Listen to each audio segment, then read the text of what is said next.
Thank you, Leanne, and thank you, Suzanne, and everyone for attending. And I mean, this is a real honor to spend time with you. I really appreciate the opportunity.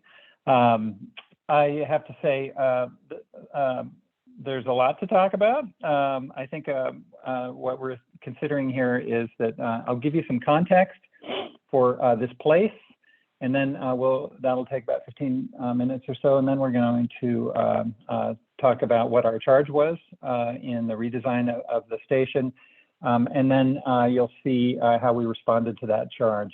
And there'll be plenty of time. I want to make plenty of time for some Q&A. You know, you might wind up asking Leanne more questions than me, because she has logged more days down there and knows the place a little more intimately than I do. But again, I really appreciate the opportunity, and let's just launch into it. Okay, so destination check here. This is Antarctica, which, by the way, I knew nothing about all of this, or very little, in 2012 when we received the call to and the commission to redesign the station. So on the left is the Arctic. That's with the polar bears, and that there's no land there. It's ocean, and the opposite is Antarctica, which is basically, you'll see here in a second, it's a landmass covered by ice, and that's where the penguins are. All right. This is again, just a kind of a quick orientation. But speaking of orientation, this we ran across at a school in New Zealand, where you know, we just aren't used to seeing the globe this way. The continent of Antarctica is huge. It's larger than the landmass of the U.S. and Mexico combined. I had no idea of this. It's just the vastness. You just can't begin to assign words to the breadth and vastness of this place. As I mentioned, it is a rocky continent with Alps-sized mountains that are almost completely encased in ice, and almost 2 miles of ice. I think Leanne mentioned that this is the tallest, the highest continent. The South Pole Station sits at 9,300 feet, and again, there's 2 miles of ice below it until you hit rock. When you fly over the continent, you see this. These are just you know, could be 13,000-foot peaks that are poking up above it. This ice is a handy place to drill into and study atmosphere in ages ago. I'm just going to describe the different types of science being conducted just broadly on the continent. As was mentioned, since 1959, the Antarctic Treaty it ratified the use of the continent is solely for scientific inquiry. And it really is among about 5 different basic realms: astrophysics, geospace, earth science, glaciology, and oceanography, and also atmospheric sciences. This is just a smattering to give you an idea of the richness of the inquiry that's down there. Antarctica, you know, nothing really grows on the continent. It's too cold, too dry for anything. There's no plant life on the continent itself per se, which means it's a real handy place to find meteorites and there are glaciers that kind of cough them up. And this is just one sort of curious tidbit about the place. I mentioned marine biology. There's pretty extensive study of plant life. This is one of the labs has been studying sea urchins and the effect of climate change on and I believe salinity within the ocean that surrounds McMurdo. You'll see in a minute just that McMurdo is on the coast. There's a CU connection here, and we'll talk more about there's a broader Front Range connection to support of the science that's down there, but the direct CU one is Dr. Chu, who is using LIDAR to, I'm going to butcher everything I say from now on. She's using LIDAR to, I think, study the atmosphere. This is a little proposal that we did to help support her in a grant for a new facility. This is their Christmas, but she's at CU. Okay, so this is an interesting fact and makes some kind of science pretty handy here. About 35 million years ago, the tip of South America and the Antarctic Peninsula separated, so the umbilical cord was severed. Until then, warm ocean currents and also air currents would come down the coast and up the coast of South America and sort of bathe the continent. But 35 million years ago, they separated, and now you have all ocean and air moving around and being sort of self-contained, and this is in large part why it's so cold there, right? It's very handy, though, because of that, to send balloons up to study the atmosphere, because they don't wander off to Africa or India. They just circle around the bottom of the globe, and it's easier to retrieve them also. So speaking of circling, a common question is like, well, who governs it and who's there? And this is a map of basically the territorial claims. It is basically 7 sovereign countries have over the years laid some sort of territorial claim. It's fairly loose, and but it does serve some purpose. And again, I can't and won't get into it. There are some 70 full-time stations on the continent and represented by 29 countries. And you can see a cluster of them really over on the Antarctic Peninsula that juts up north.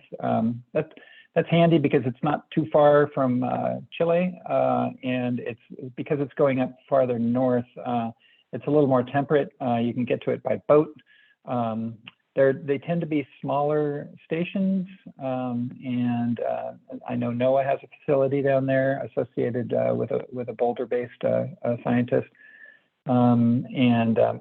Again, most of them are fairly modest compared to what you're going to see at McMurdo.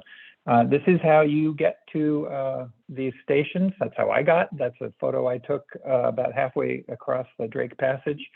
I think Suzanne had a more pleasant experience. It's sometimes known as the Drake Lake, that you can apparently water ski on it, but not these 9 days. So that was something. This is a map that really shows the 3 stations. There's this Palmer Station up south of Chile. And then the South Pole Station is at the geographic South Pole. And that's a station that has been in service for decades. And 2006 was our latest incarnation of a facility down there. Now, McMurdo is what I'm going to kind of zone in on. To get to McMurdo, you get to fly through New Zealand. And as you're approaching, this is what you see. It's on a volcanic island, Ross Island. And it's the most southern point where there's some bare land. And this was very attractive in the kind of golden age of exploration right around the turn of the century, last century. 1900. As you arrive, what you're coming into is you're about to land on frozen ocean, basically is what you see there. And you're in your 27th hour of doing this. This is on a C-17 from Christchurch. And you like I said, you land on frozen ocean. There is me on the right. That's to prove that I've actually was there with my partner, Don. And it's interesting, the first crew to rush out and meet the plane is a survey crew. They're measuring the deflection of the ice of this 308,000 pound plane. But again, it's 7 feet of frozen ice. And what Don and I are looking at really is this. And so this is Ross Island, and McMurdo's tucked around on the left a little bit. And you can see it's crazy. There's an active volcano, Mount Erebus, I should say. Over on the right. It ranges between 5 below and 5 above Fahrenheit. So it's, again, it's on the coast, so it's somewhat tempered by that, whereas the South Pole Station will regularly be 50, 70 degrees below zero, even in the summer. Here, it's about, to call it 0 to 5 above. As you take a shuttle into town, this is the first thing you see. And arguably, it's the result of many years of development. The Navy came and established McMurdo in 1956, just ahead of the International Geophysics Year, 1957-58. And it's grown ever since.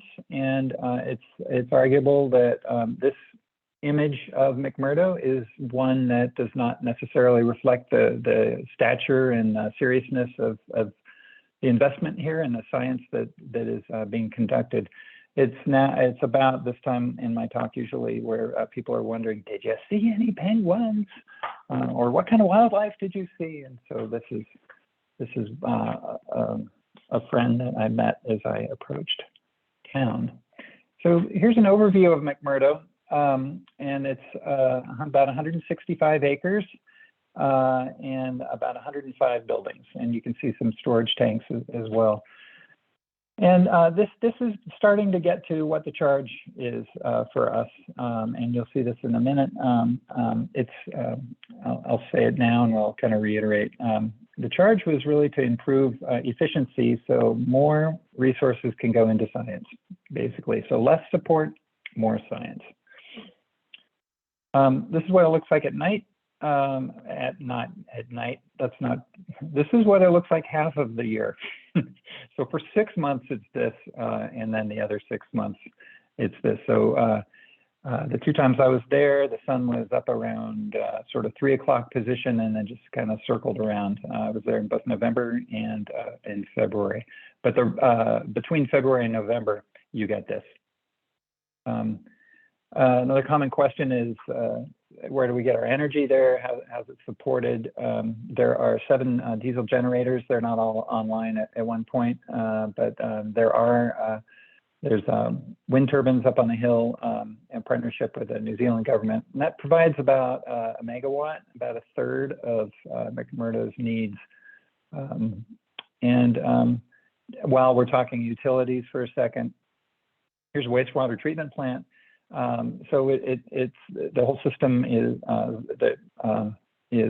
complete, and they're putting out clean water through the system here. The curious aspect of this building is that, or one for me as an architect, is because the continent and the place is so cold and so dry, you lose your sense of smell. You just don't have it. Even in the cafeteria, it's not really turned on. Leanne can maybe disagree. When you get to the ice cream machine, they go on. But by and large, you don't smell anything, and you also lack humidity. It is so incredibly dry there. That this place is. It can be a nice little hideout for your day off. You can go find a corner and read a book in humidity. So here, a couple shots that really get to the opportunity here for creating something that might be a little more efficient in terms of moving people and equipment back and forth. There are all these separate buildings, as I mentioned. There's 105 of them. And then we have these utility lines that are above ground for very good reasons, but they can be both visually in your way, but also just going from one side of town to the other to go to work. There's some places where you have to go up and over these things, and if you it's just an opportunity to twist an ankle and maybe be out of work for a short while, and this is not what anyone's interested in. As I mentioned, the Navy started this in 1956, and it was fairly compact and sort of orderly by a good Navy grid. But over the years, as you saw, it's sort of grown a little bit inorganically or organically. So So the Navy wasn't the first to come to McMurdo. I mentioned the golden age of exploration. This is Discovery Hut that was put in by Scott in 1902. And it's just this amazing artifact that is open for interpretation, meaning the New Zealand government has preserved it and its contents as a museum, and it's just really amazing place to go visit. The curious thing is that from an architectural standpoint is it's a very early example of prefab. So Scott supposedly picked this up in Australia, and it was a kit, and it was meant for shelter on the Australian outback where it's hot, and that's why there's a porch there. Turns out that it's not really the best sort of setup for a place like Antarctica. It's often colder inside than it is outside, and apparently the men chose to sleep on the boat and not in the hut. Similar type of, there's a handful of these huts that are preserved, and because it is so cold and dry, you know, it is literally preserved, right? As the boat, as the crew needed to leave, they may have left in haste and left their socks up there, or seal meat on the griddle. It is still there. It's just remarkable. And speaking of getting out or getting in, so before the ice comes, so McMurdo is served by a couple ships a year formally. It's a fuel tanker comes, and then also a shipping container, a cargo ship. And the cargo ship is bringing a couple hundred of these containers. And when we went to design the new buildings, one of our first questions for ourselves was, well, how big is a shipping container? Because all the parts and pieces, the panels that make up the building ought to fit perfectly into a shipping container. They're offloaded here once a year in January. The ship, this is a kind of curiosity, that there isn't a built pier there. They make a pier out of ice, and so it's called the ice pier, and there's a lot of effort that goes into creating this and maintaining this pier, again, once a year. All right, so McMurdo, as I mentioned, 105 buildings, about 25 of them are warehouses. And so the goods that come off the ship get put in these various warehouses. And the pathway of and processing of the goods, whether it's a snowmobile or a tin of rice, often has several touch points. We tracked the movement of a few different commodities and saw that there's some kind of latent inefficiencies in that as they get moved around to their final destination. And here's a good example of one of those where there's food storage to your left, but the dining hall and kitchen are to your right. So you see this commonly. There's goods sort of shuttled back and forth by vehicle, using resources and potentially in the way of people walking, scientists just trying to do their job.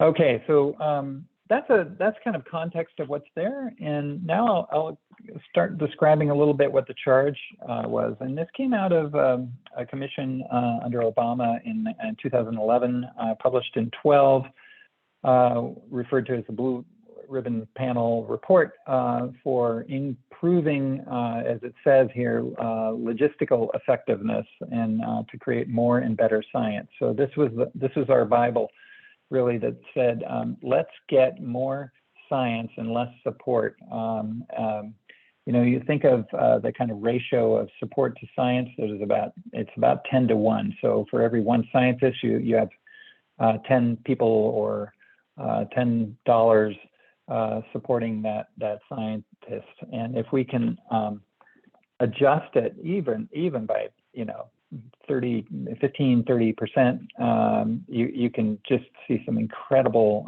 gains in allowing more science to happen. Okay, so out of that is as the cover says, logistical efficiency. We want to improve that. But through the course of this and baked into our charge really are sort of three other goals here. Resource efficiency, as I mentioned, less dependence on fossil fuels. It takes a lot of effort to get them down there, and for starters, and just any kind of resources, whether it's water or fuel, that we can save, again, gets back to that main goal of creating more science. While we're at it, we want to also improve wellness and safety. So safety, like no trip hazards, but also a place that people feel inspired by to do good work and to come back. It takes a lot of investment and energy to onboard people there and bring them down there, and turnover is not necessarily the most efficient and creates the most science, again. So wellness and safety, and wellness isn't just physical but also mental wellness or emotional wellness, as well as safety. And then the fourth really, as I kind of alluded to, is while we're at it, let's make a place that really reflects this country's commitment to supporting science long-term down on the continent. So those are the kind of four charges. All right, so I mentioned these multiple touch points. What do we do to solve that? Well, bring together fewer, larger buildings, right? So we're taking 105 buildings, and we're going to wind up with about 17 or 18 all told, in a more compact footprint to really increase gains in efficiency. Now we don't have trucks driving back and forth, carrying goods from one side of the town to the other. When you go into the floor plans that we've been created, then you can see a very clear separation of people and vehicles. So vehicles are in the green arrows, bringing goods in, orange to take waste out. And then people are moving around the edges in purple. So there's hardly any overlaps. There's a couple that we just couldn't avoid, but for the most part, you have people and safely walking from say their dorm, which is over on the left here, to their lab. That's an existing lab. So it's improving both the efficiency, but then also wellness and safety. And here again is that same diagram, but in terms of, or in addition to improving logistical efficiency, what we get is really a tremendous opportunity to increase resource efficiency. So much like it's been done before, if we can reduce the sort of skin to volume ratio, and one of the most efficient volumes to do that is a sphere or a half a sphere here. If you can improve the skin to area, the volume ratio, then you have less skin, and skin is where heat goes out. So let me back up. So think of the station as really a more efficient sort of igloo that way. In addition, once you get into the layout of the building, this is a floor plan diagram to show that our suggestion of locating different uses within these buildings that are sort of gradated or cascading from outside to inside. So those areas those functions that don't need warmth, we're suggesting go on the outside, and those that need warmth or make warmth are on the inside. So you can see, for example, this is the dining, this is the central services building, and we have dining here. So there's a kitchen, I'm sorry, the kitchen is in the very middle, that's where heat's generated. Dining is immediately adjacent. That's where you're sitting down, you're static, and you might get a little bit colder.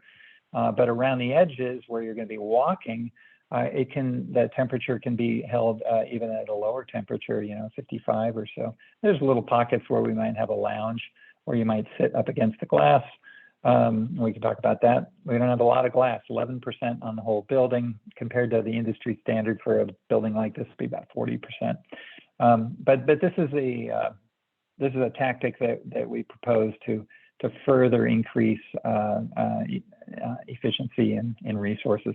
And here's a sort of conception of what it would be like to be sort of on this passageway around the edges, where you're generally walking. There may be a couple places to sit down and collaborate, but the people that have offices that are more still during the day, they're more inboard. And here's an example of the storage of cold things that can be placed on the outside. And currently, McMurdo does result, or McMurdo relies on and wants a fairly sort of direct manual approach to moving things around. That is important because you're far away from anywhere, and you need to rely on yourself, and not, as we proposed early on, maybe a sort of automated system of moving or goods around and warehouse. This was about a 90-second conversation.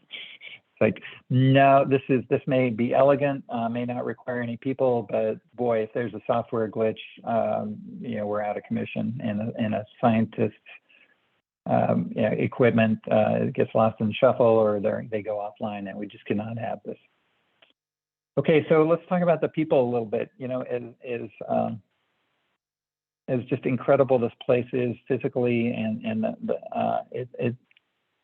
it is really the people, this amazing bringing together of different cultures, different types of jobs, different types of people under one mission, and that's to promote science. And this just was so palpable, and it really, I've never seen anything like it. Wellness, stretching, every group, every work group, whether you're a carpenter or electrician or in charge of fuels, you start the morning this way. And then there are recreational activities. It's a 6-day work week, so Sunday's off, and they find time to either run or get on a bike. There's a bike share program there. Basically, you see a bike, take it your way, and you leave it where you left it, and it kind of works, or it did when I was there. People generally have been sharing rooms, either 2 or 4. There are a couple rooms that are larger, but this is efficient, but it's also an opportunity to improve both physical wellness and also mental wellness as well, by providing more privacy. And this is a private room here taken at the South Pole Station. All the rooms, or just about all the rooms at the South Pole are private. You do really notice that at McMurdo, it's very, very difficult to find privacy and to just get away off on your own immediately. Although I'm going to contradict myself, because there are, if you walk 100 yards in one direction, you'll see what you can get. The station population ranges from about 1,200 in their summertime. That's our winter. 800 to 1,200 or so, and then it goes down to about 200, 250 during their winter, where a lot of folks are mostly preparing for the next season.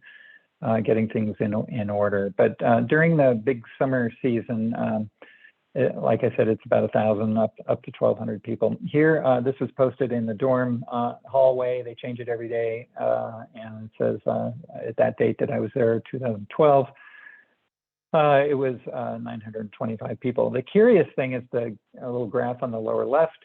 They chart daily the male to female ratio, and that's 75%. 74.6 men and somewhat less on women. This creates some, it's more curious than, it's all good people doing great work. And here is where you commonly come together and at the dining hall, and you have, like I said, this incredible mashup of people. You can sit down for lunch and people at your table, you know, the baker, the dentist, an astrophysicist, an Air Force commander, all sharing a meal, breaking bread. It's incredible. Less incredible is their connection to this amazing resource. This is the only window out of, there's a couple of these, but they're over against this back wall. And that window looks onto the basically a vehicle maintenance facility. Those are trucks being getting their plugged in, stay warm. So this is the view out of the dining hall. And if this is, I'm going to start talking about what our response was here. We noticed that if you just turn 180 degrees, you look out over the McMurdo Sound and the Royal Society Mountains beyond 13,000 foot peaks. And by the way, there's the Discovery Hut there in the foreground. And by the way, that's just a magical place to walk out to this after dinner. Again, the sun's still up, but you can come out here and really find solitude and get your bearings or lose your bearings. But this is the kind of view that McMurdo really overlooks. So we said, well, why don't we orient some of these important gathering places and facing out over the view, whether it's the dining hall here or a sort of common flexible room at a crossroads of McMurdo that can serve during the day as a great place to just meet up with people, prepare your work, just casually have lunch, again, overlooking the sound. Flexible during the day, and then in the evenings, the science lectures that are just a really important part of weekly life at McMurdo. It turns out everyone, as I mentioned, that is behind this mission of supporting science, they're very interested to know what their efforts are going into. So a grantee or science group will often share what they're up to, what they're doing, and what they're finding. And I can't remember, Liam, these are on Wednesday nights or Sunday nights or both. I thought when I was there, I think it was Wednesday nights. People look forward to them. Yeah, it was Wednesdays when I was there. Yeah. So I mentioned that McMurdo it's a story that started after Scott, but in the main development, in 1956, and this is one of the original Quonset huts that today serves as a real treasured space for coffee and wine, games, and the great thing about it, and why is it treasured? Well, it's lined with wood. You can actually smell something in it. And it's got this kind of warmth and enclosure, and it's just a fantastic place to be. Everyone loves it. We wanted to carry forth some of this heritage, and not necessarily exactly this way, but the new social spaces that we're creating hopefully still have a connection back to this era and even beyond. To this golden age of exploration. Okay, as we were designing our station, we did a lot of research into other stations. And speaking of Quonset huts, this is one of the Halley British stations, also put in I think 61, maybe this one. The snow, the ice accretes over the years, and this is a kind of a famous photo of this thing over the years. It got buried and then tossed out by this ice sheet that really moves across this continent about 10 meters a year. So about 30 feet, it's moving towards the ocean, sliding down. It took the Halley station with it. We got to know quite well the designer of the British station that replaced Halley. This is Halley 6. and learned a lot about how to go about thinking of being efficient with materials, with the envelope, which is the walls and the ceiling, fancy word architects use. The Chilean, or I'm sorry, the Argentinian station unfortunately burned, but they replaced it again with a brand new station, and we got to know these folks a bit and understood their thinking of the different types of materials that they chose to insulate the building. You can see there's a kind of a theme here. I'll show you another one here. This is India Station, a theme of lifting the building off of the ground. There's really, that's helpful for these relatively smaller buildings, because then the wind can come in and sort of scour the snow so that it really doesn't build up underneath the building, and can be kind of kept clear. This is the Belgian station, which is pretty noteworthy for its environmental sustainability. There are only about 18 people that work in it, but they can go without heat. Now people generate their own heat, and it's fairly compact. But we got to know and study these as reference points. This is the German station. They had apparently been having some difficulty with the joints of their metal skin, and you can get some ice buildup on the inside of that. And so what we did was we made an envelope or a wall that is prefab panels that you can see in that kind of cross-hatched. And then we added another layer of insulation so that you really don't have the transmission from the relatively moist, humid interior to the exterior. And then you don't have this kind of ice buildup. And then these walls are going to be prefabricated and put into these shipping containers. They're made here in the States. Now, as you put walls together, there's a couple things that you got to be careful about. McMurdo is also the windiest continent. You have these, it can be hurricane force winds hitting these buildings. And building corners do not like wind. The wind speeds up around the corners, and they're a little more vulnerable. This is an older building that just lost some of its covering here. Kind of similarly, you don't want inside corners either, because you can get deposition of snow. And here then is a good example of just inefficiencies, right? You've got someone that is living and working down at McMurdo that could be directly supporting science, but instead they're shoveling snow out of a corner of a building. So what we did, this is pretty fun, we went up to Fort Collins and made a model. This is about a 5-foot wide model, kind of open your hands, it's about that big, a model of McMurdo Station, and not at the very end of our design, but about midway through it. And we put it at the end of a wind tunnel. And the wind tunnel people, CPP, they have over the years found that the best kind of simulation of snow is ground up walnut shells. So they basically blew walnut shells at McMurdo model for an hour or so, and then we see where the snow piles up and where it doesn't, and then we make adjustments, right? And one of the adjustments we made was we started to angle and cleave some of these corners a little bit to encourage wind to move a little more fluidly and scour the snow away, so we have less to contend with.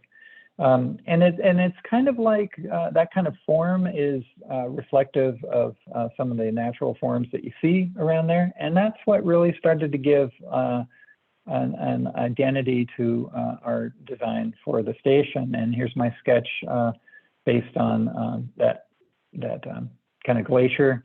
And that has then got transformed into the building itself.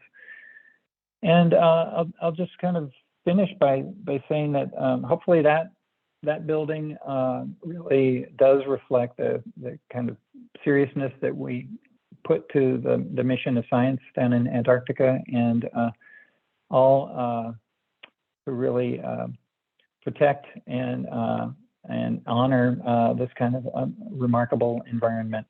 And that's me down there. on my last day. So with that, I'm love to start chatting. Great. Thank you so much, Rick. That was really interesting. I'm just going to start us off with a question on my mind that I'm sure others are wondering, which is, could you explain how an architectural firm in Denver, Colorado has ended up with this commission to re-envision this giant project in Antarctica? Yeah. I often sort of not joke, because it's no joke, but basically we've been working with Lockheed Martin over the years, and Lockheed Martin had the contract to provide all the logistical support for the NSF. So Lockheed knew about us, but we had not worked down in this area at all. We were complete strangers to it, and they had 2 or 3 other firms that had worked down there. One designed the South Pole Station and Query Lab, and great firm, know what they're doing. I really admire them. But they chose us because we actually didn't have experience down there. They wanted a fresh set of eyes, and I quip that it's really been the only time in my career where we were hired not for what we know, but for what we don't know. And I'm stealing from Charles and Ray Eames. They used that phrase. Now, yes, we had capability, right? I've had a career working with the National Park Service and U.S. Fish and Wildlife, creating. I had this teed up. This is a visitor center outside of Des Moines, an early, highly sustainable building that really honors its environmental landscape. And so NSF knew that they were in good hands, and that they would also get a fresh perspective. Great, thanks. Well, we have quite a lot of people on here that have been down to McMurdo or have family down there. And one person, a woman, Lisa, was asking, her son is a sous chef at McMurdo and spent some time at, I think she said Palmer as well. And she's really interested in changes to facilities like living accommodations and food services. I was wondering if you could speak a little bit to any of those. I know you showed some pictures and talked about it a little bit. Yeah. Well, yeah, just a lot more efficiency and better quality of sleep, and probably food preparation as well. The thing I didn't mention about the single rooms, really great benefit is the transmission of colds and flus is going to be like 0, or cut down quite a bit. Imagine if you're sharing a room with someone else who gets sick, you're likely to get sick and then be down for a few days. So in addition to this kind of privacy, infections are going to be down. And that's a real nice thing, I think. Yeah, that's a great point. Now, a couple of people are really interested in the windows. One person asked about, so if this is an 11% window and you have people spending 12 hours a day in there, is there any sort of plans for how to think about mental health and spending that less time with sunlight if you're in that building for 12 hours a day, but with a lot less windows?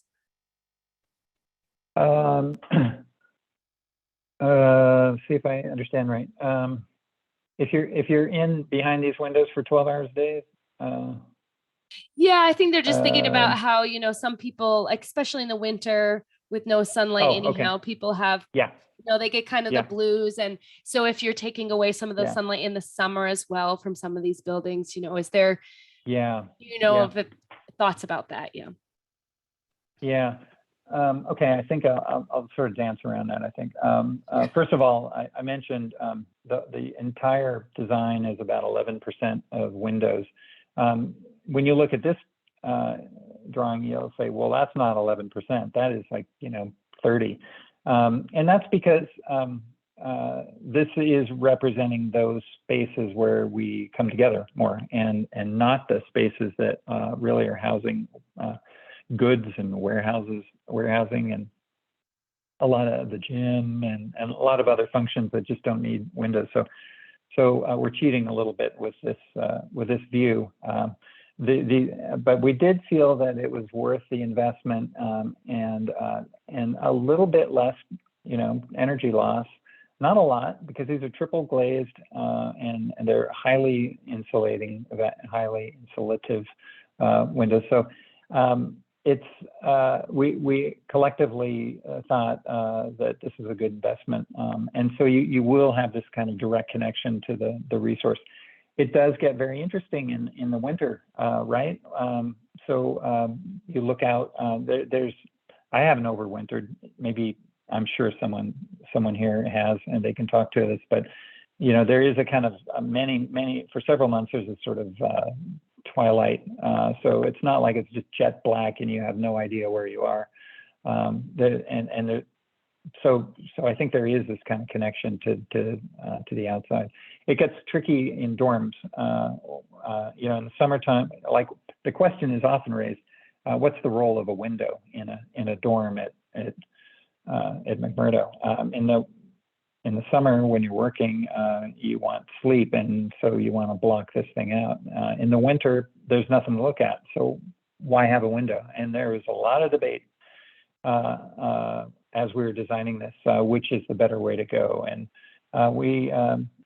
I think the plans moving forward for the lodging really include a combination of inboard rooms without windows and some with that do have windows on the outside. A lot of people say, hey, I may not want a window because I'm trying to sleep, but I like to start my day seeing the sun out, getting ready for my day, getting dressed in daylight. And that's important. So there will be plenty of rooms for those sorts of folks. But you talk to a lot of other people, they say, I don't need to see sun. I don't care. It's just a window is a source of coldness in my room. I don't want it. You get both. Yeah, for sure. So a few people have asked about other buildings you didn't really mention, like the Crary Lab is around 30 years old and the medical facility hasn't been updated in a while. But it sounds like those aren't really in your plans. Do you know if they're also going to be revamped long-term? There are plans for not Crary so much. Crary is really serving its function pretty well, and there's some adjustments to it, but it's not like it needs to go away and be replaced, right? And by the way, one of the most sustainable things you can do is not build it in the first place, right? So this idea of reusing and adapting existing structures is paramount. So some people are probably wondering, well, wait a minute, there's 105 buildings there. Why didn't you do that? Well, those buildings are small, they're separated. They were not meant for habitation. Most of them were warehouses, like the BSC and others that they have thin walls. There's R5 insulation in them, and then there's some materials that are just, they're beyond their useful life, right? So, there's a bunch of small buildings, so it didn't make sense to try to keep them and bring them together. But like Prairie is a good one. Medical is included in both fire and medical are functions within our new design. Yes, it's all integrated. Yep, which is great. One person is asking about, they notice a lot of your pictures have buildings on stilts in Antarctica, and they're wondering if you could explain the logic behind that and what that function is. Yeah, most of the stations are fairly small. There may be 20 to 60 people occupying them, so that they're just smaller, and with a smaller footprint, you can lift the building up off the ground, and as I mentioned, you can let the winds that are down there blow the ice and snow out through underneath, and you have a nice. Then it doesn't build up. You don't have any problems opening the door, getting to work, all that stuff. So that's why they're generally up above the ground. Now McMurdo, for 1,200 people, is a larger footprint, and it's that footprint is too deep to have wind get from one side of the building and push snow all the way down through the other side of it. this was, building 155, for those of you all know this, I'm sure, had a bunch of ice buildup underneath it. What we've done is this building does actually sit off of the ground, so it is more insulated that way. But then there's a kind of a skirt. The wall actually comes down to the ground to keep this blowing snow and ice from forming underneath the building, like it does at 155. So it's a sort of dust ruffle around the building.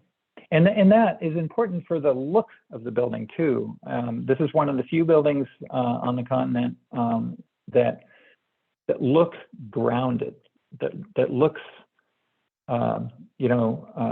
like it's a serious endeavor here, right? But at the same time, we know that it needs to have a very light touch to the environment here. So it's a little bit of trickery where we have the wall come down, but actually the building is levitating off of the ground.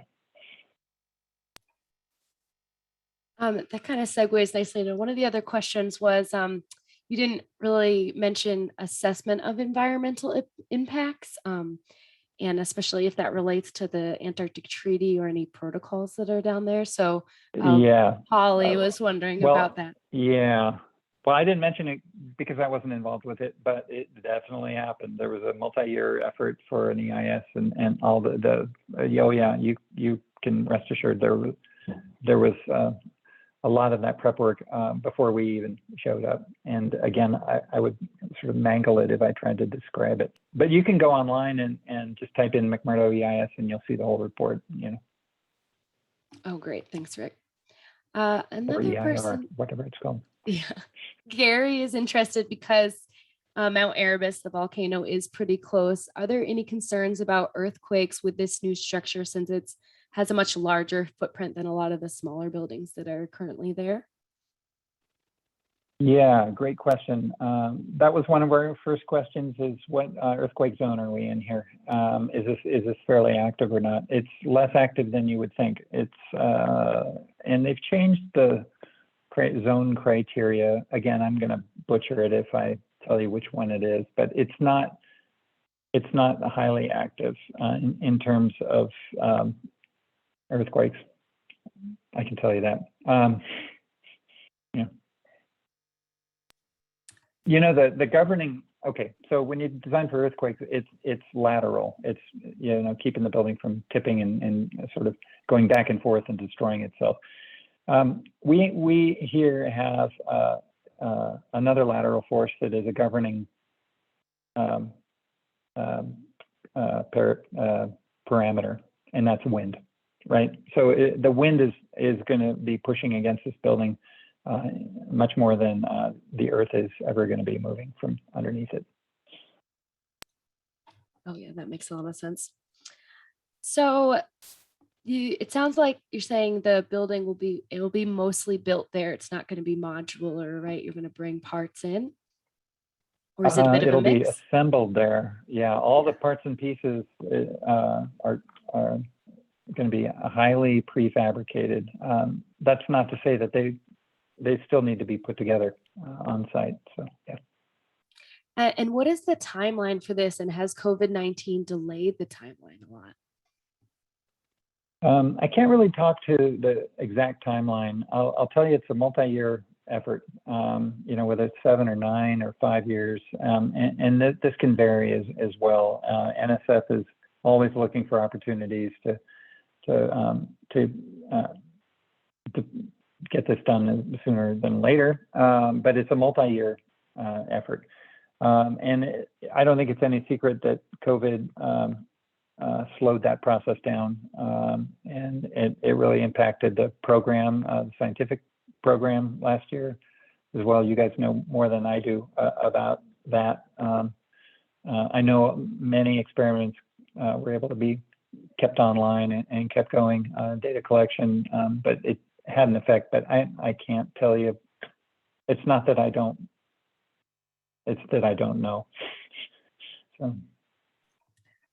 Okay. On a lighter note, many of us that have been there really enjoyed the bowling alley where you had people worked as pin setters and manually put the pins in. And that's been gone for a while. So I'm curious, is there a bowling alley planned for the new design? There is not, sadly. Well, not. I just editorialized. I'm not supposed to. And I mean this more like, said. I'm not sad. I'm. There isn't. I'm told that the parts of it are still down there, and we had some ideas of reusing the maple flooring and featuring that in some of the lounges. But the short answer is you will not be able to bowl at McMurdo. Yeah, that's the rumor I've heard too, is that it's still down there somewhere. So that's good if that's true. Right. I mean, recreation is not a small deal here, though. So we have developed quite carefully spaces for any number of recreational activities. So this is one of those examples where what's down there now is challenging because there's a weight room in one building, and then you would do yoga in another building, and you play basketball in a third building. And if it's condition 1 or 2, or if it's cold out, you have to go outside in your gym shorts and walk over to the other. It's just not efficient. So we're bringing all that together, much like a proper sort of health club, right? Where it's a lot easier to transition from stretching to lifting weights, for example. And then lots of very flexible, multiple use rooms that can serve this population through the decades as different needs and sort of exercise styles come and go. We really worked hard to keep things very simple and sort of repetitive so that you can easily change the interior and you're not stuck with a kind of white elephant. So this is more of just a comment. Paul wanted to note that regarding the windows again, if the kitchen is center of the building, dishwashers and cooks, for example, would probably not have much view of seeing outside of the landscape and things like that, which could be kind of soul crushing and will crushing is, I believe, how I worded it. So I think that's more of a comment for you to think about. Yeah. I mean, that seems like a valid comment. There are, however, I don't have our floor plans ready, but I should. And there are vistas that puncture deep into this building, whether you're on the floor of the office or in the food service. So I know that in the serving line, for example, you'll have views over to the Royal Society. And so I gotta think, and the serving line is right next to the dishwash. So you may have to crouch a little bit, but you could see out. You won't be bathed in sunlight, but you would have these connections and vistas, arguably better than you have now, much better than they are. But Oh, well, that sounds good. Yeah. So another question is, just if you can quantify, like, what do you anticipate the actual efficiency increases will be for logistics and operations once the project's complete? Yeah, great question. You'd think it'd be an easy one for me to answer, but again, I can't really. There in some realms, it's been estimated, upwards 20-25% efficiency, but these are fairly general terms. One mark that we were trying to shoot collectively is that use of fuels to the degree that you would only need to rely on a tanker coming in every other year instead of every year. And I'm not sure where the program is for meeting that mark or not. I'm just telling you, as a goal, that was an exciting kind of threshold to try to get to, and that's a serious amount of efficiencies that would be put in place. So So that was an interesting one. And then this working ratio of support to scientists. What are the real metrics for that? I just can't tell you. I mean, I know we've collectively, I keep using this word because it's not just our firm. We're working with ASC, with NSF, with people in the program. Collectively, I know that we're getting more science down there. Yeah, great. Another question is just a little bit of the process of, did past and present employees have ability to give feedback or suggestions when this planning was going on? Or can you talk about who you were working with for these kind of ideas? Well, I just mentioned, we engaged every stakeholder in every meaningful, every stakeholder, whether it's NSF or grantees. We had special workshops in Arlington just for the grantees. We had, and these were week-long, many of them. And then we had separate ones with both down on ice and then back here in Centennial with leadership and all staff in the various work centers. We really got to know what their needs were to conduct their business. And then the fun thing was to see where there are efficiencies across work centers. Maybe this one and this one they don't need their own break room or conference room. Maybe they can share one. And so it's getting those folks to be in the same room and see where there's some synergies and ultimately efficiencies. That was a fun part of the process. But yeah, we listened to everyone. Yeah, which is what we should be doing. This is not our building. This is for you or for the program. Now, Scott Base that's nearby is also planning to renovate. Has there been any communication with New Zealand polar programs to try and collaborate, since the stations are only like 3 kilometers away and both doing big remodels? Again, I can't really talk to it too much, because I will tell you that I've become friends with Hugh Broughton, who's the designer of it. He got that commission after designing the British Halley station. So Hugh has been showing me the design and as it's been evolving and sharing with me the process. And I'm excited for that and for Hugh. But I can't tell you like any negotiations or what the relationship between the two are. They are separate. There's really great cooperation between them, but in terms of like facilities, I'm not aware of I guess a basic question would be, well, if you guys, do you need, just like I was talking about with the different work centers, do you both need a gym or something? I can't talk to that kind of relationship. So. Yeah, I rode my bike over for American night one night. That was pretty fun. Yeah, there's some great collaboration there for sure. But the Scott Base is much smaller, so yeah, it's a different scale. So I'm going to do one last question to be respectful of everyone's time. A couple of people have asked things about efficiencies and specifically like electricity, and has the lighting been planned in a way that could help with health and wellness, like circadian rhythms or seasonal affective disorder? Yeah, fortunately, that's pretty easy these days. The building's set up for those kind of technologies, I'll just say. And I don't know specifically how they're going to be, really delivered in the very end. To be clear, we've set the parameters for the kind of concept for the design, and there's details like that will continue to be honed.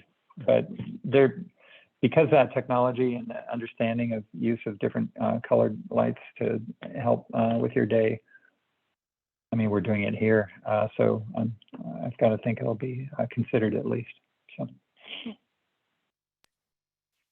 Great. Thanks, Rick. Yeah, that sounds like some good Yeah. long-term planning for Yeah. sure. Okay, well, I guess I'll do one more question and then we'll, I think we might have missed a few, but we've gotten most of them pretty good, I think. So Oh, okay. one Jay is just asking if you can see the ice walls to some extent on the outer skins of the building. If you can see the what? The ice, could you use ice walls to some extent on the outer skin is what they're asking. I guess like an igloo. Could you use ice wall? Ice walls, yeah, like walls of ice. For what? For the skin. For the That's an outside, interesting. yeah. You mean sort of paste ice to the outside, or yeah. Okay. That's cool. No, you couldn't. It does. I didn't tell you this. This is why you asked, so I have to tell you. It does get above freezing for a few weeks. So there's surface runoff for a few weeks. So it'll get to 40 above. It basically goes from 40 below to 40 above. And so if you had a wall made of ice, it would be gone for a few weeks. Very good point, Rick. Yeah, but it's interesting because ice is, could like in the Alps, they make their buildings very shallow roofs, the traditional roofs in the Alps, and then they put big rocks on the roof, and that's to hold snow on the roof so that because it's a better insulating factor. So similarly, you could sort of think of making this whole thing out of ice and it would be more insulative, but yeah, not happening here. Yeah, the summers, I think everyone thinks how cold it is, but in the summer it does get warm enough some days that you are out there without a jacket or a very light jacket. So with direct sunlight, I think you have a good point, Rick. And with global warming, that's probably not the right long-term plan. Yeah. By the way, I've got you can find little microclimates there, even if it's 10, 15 degrees above zero. If you can, like in the back of Hut 10, there's that little deck, and you could face out over the sound and be, sheltered from the wind and be warm and outside. It's kind of remarkable. I think the seals do that too. Yeah, it's a good point for sure. Yeah. All right. Well, thank you everyone for joining us. And thank you, Rick, so much for your time. This was really insightful. And I can tell there's a lot of people that have some experience there that are really delighted to hear about these plans. And it seems like it's going to be some great new changes to help with everything being more efficient, as you said. So thank you everyone for joining. Excited. Well, thanks again for the opportunity, really, Suzanne, Leanne, everyone, Madison, thanks for your help. And all the great questions. Yeah, those are some really great questions. And hopefully, I think we got almost all of them, if not all of them. So yeah, hopefully we'll see more of this as you start to actually build it. It'll be great to see some progress talk at some point too. Great. Thanks. Great. Thanks for joining us, everybody. Have a nice evening. Thank you. Bye now.